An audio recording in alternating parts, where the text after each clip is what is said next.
Maayong buntag kaninyong tanan. Maayong buntag, Pastor Carl. This is Conversation with Karlos on ideas and movement that matter. For this morning edition, we are going to talk about Avatar, a movie that captures our imagination and stimulates our mind. Part of our psychic makeup as a human being is that we yearn for something beautiful. And so beautiful this thing is, it evokes in us a certain degree of awe and desire that in return make us become attached to that thing itself. The movie Avatar has that kind of appeal and power. Movie director James Cameron has successfully tapped our psyche that he was able to calm down our restlessness and draw our attention and make us gaze to the thing that we have been yearning for unconsciously, a kind of fantasy land, or if you may, a paradise.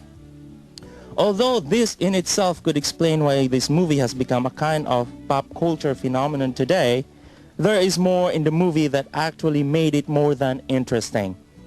With the help of one of our faculty at the English department of Silliman University, an award-winning and multi-awarded Palanca writer, Ian Kasukod, we will discuss not only the fantasy or the entertainment value of the movie, but some of its ideology or value that actually makes this movie so fascinating and powerful.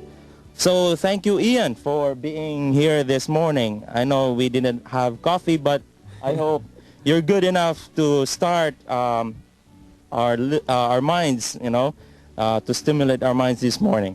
Good morning, Carl. Good morning, Pastor Callum.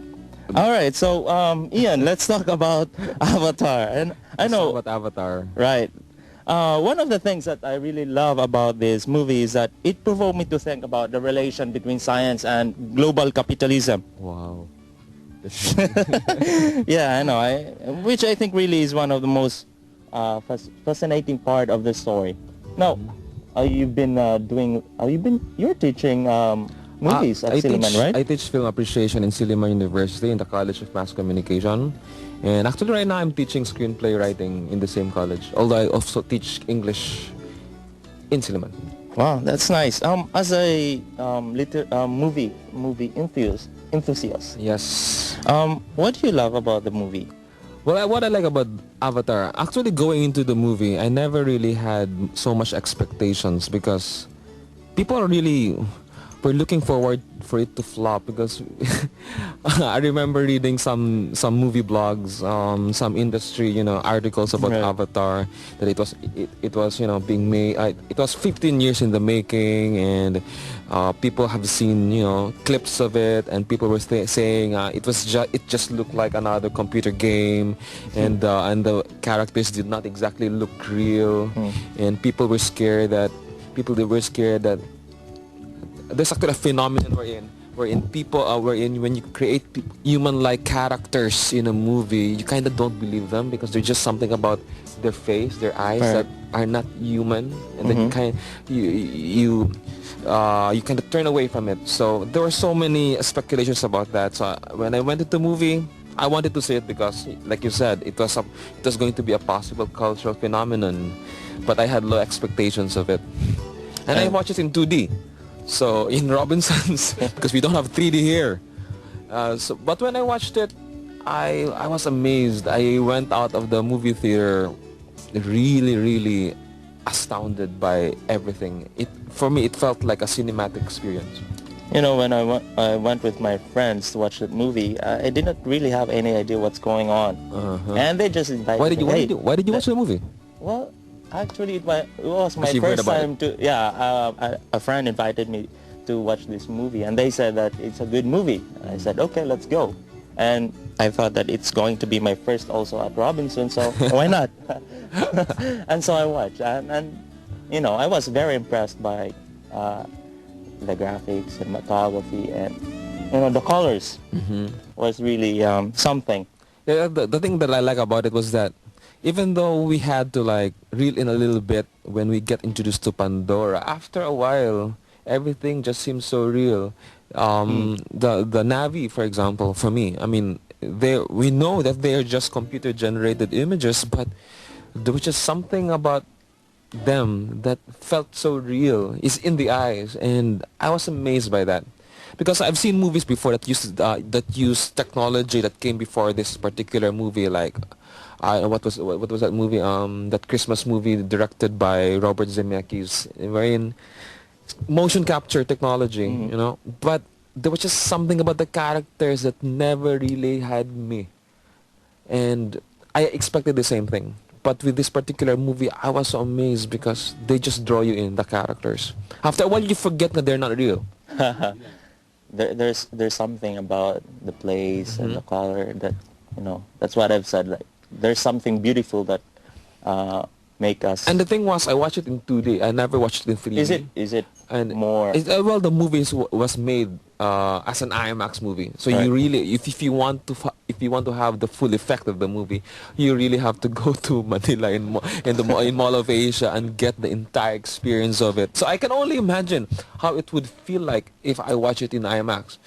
I watched it in 2D and I was already astounded. So if I always think that if that happened to me with 2D, how much more with 3D? 3Ds, yeah. I've never tried it before, but at Robinson it was an experience. They have a good sound system, so I thought it was Yeah, after so good many enough. years of not having good theatrical experience in Duma. after Ultravision, so Let's not mention theaters. all right. As a all critique, closed down Ian, already. as a critique, what is the most annoying part, if there is, in the movie? The thing is, while reading some movie blogs about Avatar, people always try to look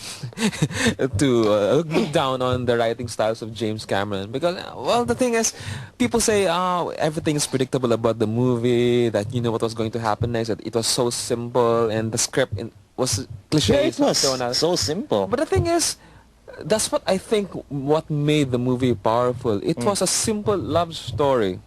And we respond to that. It's What's that love story? It's actually an archetypal story. I mean, that is why I think a lot of people respond to this movie, because they get a simple story, but the thing is, they see what they want to see in the movie. And that is why it's getting so many feedback. So it's getting into so much controversy. Even the Vatican is is talking about it right now, because it's a simple story. It's an archetypal story, and we see what we want to see in the movie. Some anti-smoking demonstrators, for example, see it as a movie that that promotes smoking. Vatican says something about it in terms of monotheism and nature pantheism and worshipping things like that. kind of thing. So, Yeah. you see what you want to see in the movie, Right. because it's simple. Yeah, it's simple, and I guess I would agree with you that it has something to do with universal. our archetypal, makeup as a Exactly. human being. We It's basically the story of the hero, the stranger who comes into a particular community and saves them from imminent disaster. Right. That's an old story. 2 weeks ago, I used this movie as a way to, illustrate to them about, we were talking about social transformation, and I thought I could use this movie as a way to illustrate to them that, it could happen. Social transformation in terms of what? In terms of, the overwhelming force of the Earthlings, went to this place.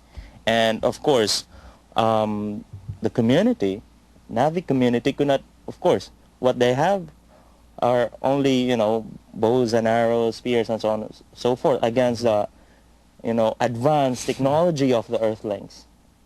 So they could not do anything at all. But the change or the transformation happened when few folks decided that this is not Even right. among the humans. Jake and the group of scientists, they decided, hey folks, this is not right, we're going to do something. So the overwhelming you see what you want force. to see in the movie. I never even saw that. I mean,